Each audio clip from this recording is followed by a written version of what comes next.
Authors afterward. The reader is advised to stop reading now. Everything is lovely, and there is nothing further to worry about.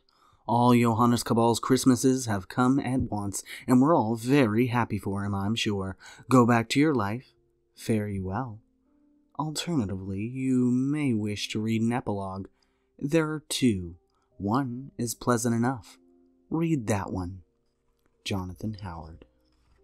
The nice epilogue. They met the conquering heroes in the entrance hall. It was all very muted for a triumphal procession. The newcomers were weary, mainly with the tension of a possible catastrophic reversal. They had done their part of the plan, simply to hold their position and let the enemy come on to them, and done it well, but it might have gone badly at any stage. Indeed, when Maleficaris had unleashed his monsters, there had been an unvoiced sentiment that the game that had endured zombies and werewolves was now up. They had not died, by and large, remained an unexpected turn of events that they were still too surprised to appreciate fully. There were a few faintly cheery noises coming from their ranks on entering through the shattered door, the drawbridge beyond having been left down after the ill-fated lycanthropic sortie, but even these few died away when they discovered Johannes Cabal bearing a stolen briefcase and a muttering hat box, and Horst Cabal bearing the body of Alicia Bartos. Professor Stone made a wordless cry of shock and ran to them. He looked at her, then at Horst, and Cabal noted there was no accusation in his face. He only demanded, "Who did this?" "The Ministerium," said Horst. He didn't bother to mention that it had actually been the doing of a bunch of doppelgangers wearing the faces of the Ministerium. He could explain that later. Professor Stone looked closely at Horst, and an unspoken question passed between them. "No," replied Horst. "They won't be hurting anyone else again." Stone waved over a couple of his D-Society associates to take Alicia away. Horst started to protest, but his brother coughed and the protestation died at the inhalation. Horst knew all too well why Johannes was being circumspect. Demanding to keep Alicia's body at that juncture would cause trouble, and what was the point when Johannes was so adept at stealing corpses? Despite her loss, however, the mood was perhaps surprisingly light. The attackers had always considered the possibility of being massacred unpleasantly high, yet few had died. The Animopters had exterminated the majority of the defenders, but several undead and a few lycanthropes had escaped the aerial strike and reached the ranks of the attackers, causing a handful of injuries and casualties. The toll was far lighter than they had any right to expect, and relief and some slightly unprofessional triumphalism was apparent among them. Cabal regarded the leaders of the factions arrayed before him with the special disdain he reserved for those that meant him harm. "So," he said, "ladies, gentlemen, the immediate menace is defeated." "The immediate menace?" Atropos Straka regarded him suspiciously. "What do you mean?" Cabal shrugged as if discussing an unexpectedly heavy plumbing bill. "I've done as you asked. The Ministerium is in retreat and in heavy disarray. Rufus Maleficaris is..." He glanced sideways at the hat box he had requisitioned from the boudoir of Lady Misericord. "Dealt with. The problem has not been permanently resolved, however. Only 3 senior members of the Ministerium are dead. The rest of the organization remains extant. And, most important, their sponsor, Orphelia Ninica, also known as the Red Queen, also known as..." He paused for effect. "Lady Misericord, the Necromantrix." There were no gasps, but a few jaws dropped, which was good enough. "Remains alive and at large. She is the greatest threat both to the world in general and specifically to each of your groups. I know from recent experience that she takes her revenge very seriously. You have all now opposed her and thereby aroused her opprobrium. You should guard yourselves carefully." "And what about us?" Miss Virginia Montgomery stepped forward damply. She appeared to have taken a bath while clothed. "We lost Daisy, 2 Mopters, and now you're telling us we have a witch with a grudge on our tails, too?" Cabal winced. "Necromancers are not witches," he began. "You lost another Animopter?" interrupted Horst. "Which one was it?" "Mine," she said. "The Spirit of 76 had her last hurrah. It was a good one, though." But you're all right, said Horst, looking at her from head to foot, searching for injuries. I'm fine. My bird's a wreck, though. Well, perhaps this will help, said Horst, and produced a box from his pocket. Miss Virginia accepted it, a little suspiciously. She opened it to reveal a mass of small items of jewelry, earrings, brooches, rings, pendants. This solicited a gasp, or the revelation that Lady Misericord and Lady Ninica were one and the same person had not, slightly to Cabal's irritation. I found them in Misericord Ninica's dressing table, he said.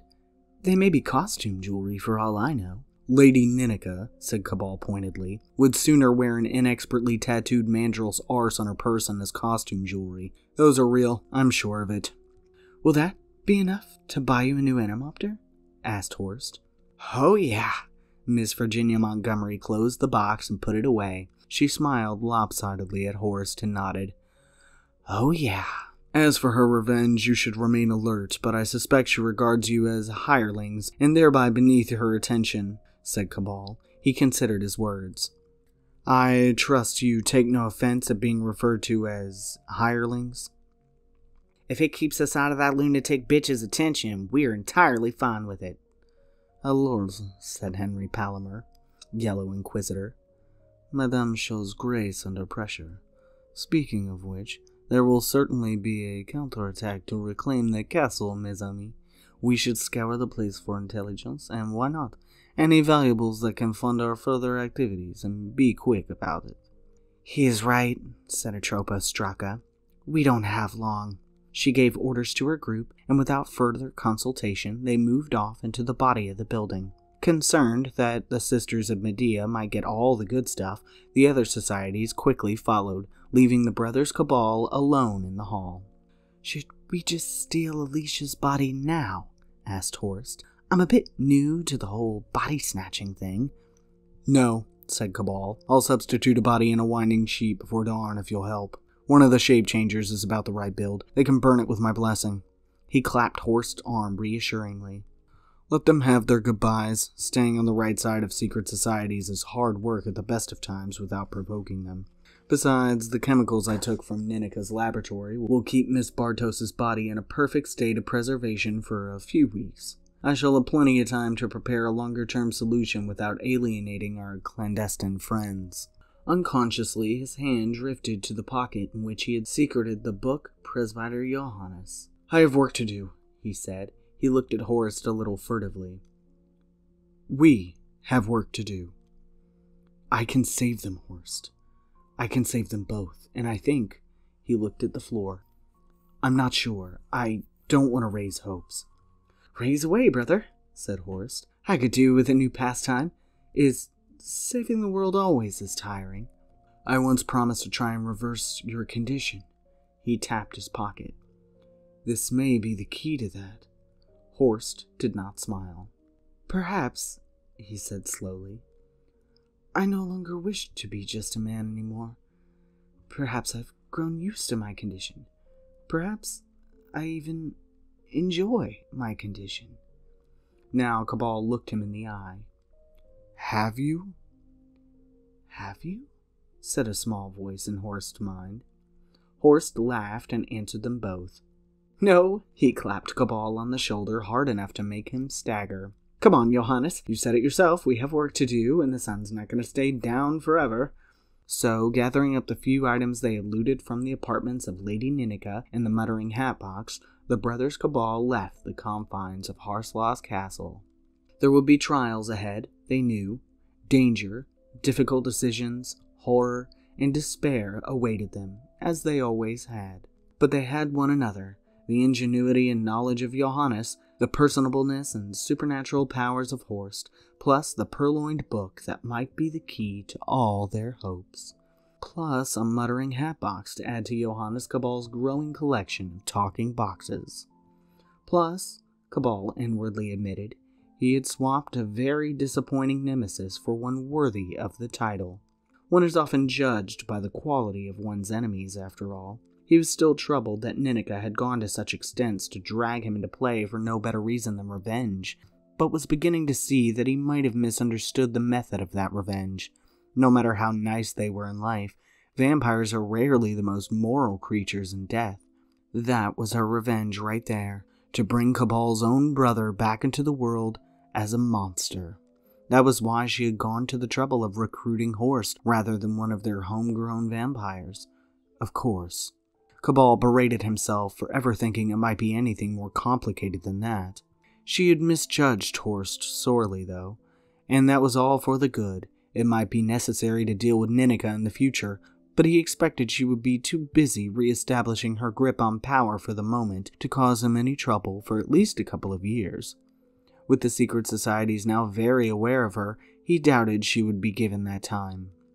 All in all, things conceivably might have been better for a jobbing necromancer and his vampiric brother, but they could also have been a great deal worse, and that was grounds for optimism in itself. Thus, they walked from Harsalaw's castle and entered upon the unknown adventure that awaited them with a pleasurable sense that the unreachable had become the attainable, that the road had an end, and that end was only just out of sight.